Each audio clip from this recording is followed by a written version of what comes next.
আমি টিফিনের সব টাকা জমায়, মোবাইল কিনছিলাম, আমি টিফিনের সব টাকা জমায়, এমবি কার্ড কিনছিলাম, আমি টিফিনের সব টাকা জমায়, ফোনে রিচার্জও করতাম।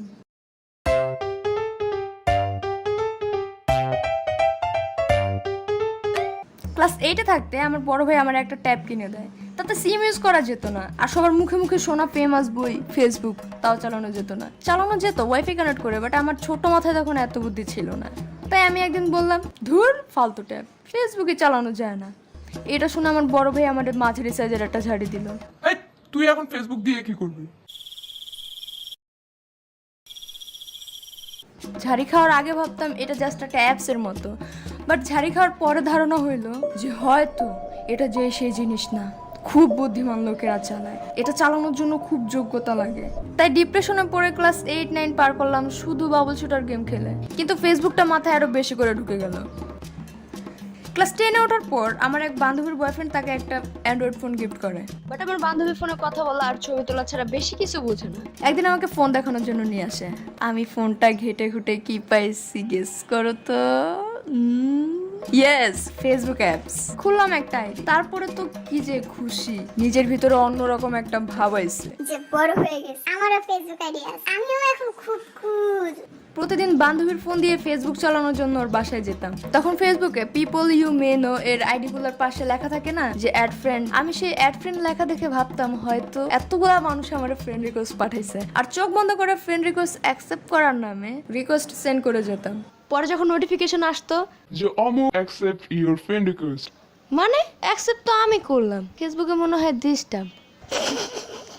তখন ছবির ক্যাপশন কিভাবে দেয় তাও জানতাম না, কমেন্টে যেয়ে ক্যাপশন লিখে রাখতাম, নিজের ফিকে নিজেই কমেন্ট করতাম, আর কি কি স্ট্যাটাস যে দিতাম। এখন সেগুলো দেখে মনে মনে বলি, সিরিয়াসলি এটা আমি লিখছি, কেমনে সম্ভব? তা যাই হোক, সমস্যা হলো আইডি দুজনের দুইটা, বাট ফোন একটা। যখন আমি লগ ইন করি তখন আমার বান্ধবী বোর ফিল করে। এমন অবস্থা হয়েছে যে পরে আমারও দেখলে ফোন লুকায় রাখতো। তো বোঝার পর খুব মাইন্ড খেলাম। একদিন পরে সিদ্ধান্ত নিলাম যে মন ভরে ফেসবুক চালাইতে হইলে নিজের ফোন দরকার। ফোন কিনতে হবে, কিনতেই হবে, বাট বাসায় তো জানানো যাবে না, কিয়ামত এসে পড়বে পুরা। কি করব? লুকায় চালাবো। তো প্ল্যান মোতাবেক কাজ। পুরাতন ফোনের দোকান থেকে কিনে ফেললাম 1000 টাকা দামের সেকেন্ড হ্যান্ড একটা ফোন। ফোন দেখার পর আমার বান্ধবী তানিয়া চোখ কপালে তুলে বলে, আল্লাহ তুই ফোন কিনলি কেমনে? কিপটা। আমি টিফিনের সব টাকা জমায়, ফোন কিনছি। তখন খাতায় যত্ন করে অঙ্ক লেখার থেকে বেশি যত্ন করে লিখতাম এমবি অফার গুলো, কোন অফার কয় টাকায় পাওয়া যায়, অফারের ম্যাথ কত দিন, ইত্যাদি ইত্যাদি।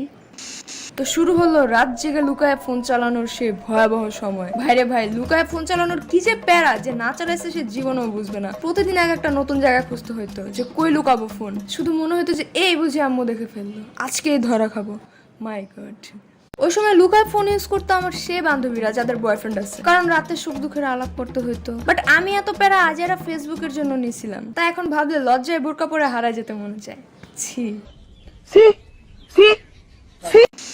যাই হোক, গল্পে আসি। একদিন স্কুলে যাওয়ার আগে সকালে ফোন নিয়ে বাথরুমে ঢুকছি যে দেখি কে কয়টা লাইক দিল, আর সেটাই ছিল সবচেয়ে ভয়ানক দিন। দেখি যে আমার ক্লাসে সবচেয়ে সুন্দর ওই ছেলেটা আমার ফ্রেন্ড রিকোয়েস্ট পাঠাইছে। খুব এক্সাইটেড হয়ে রিকোয়েস্ট অ্যাকসেপ্ট করতে গেলাম, আর ফোন পড়ে গেল কমেন্টের মধ্যে। মাথায় আকাশ ভেঙে পড়ছিল পুরা। 10 মিনিট লাইট জ্বলে, তারপর আর খবর নাই।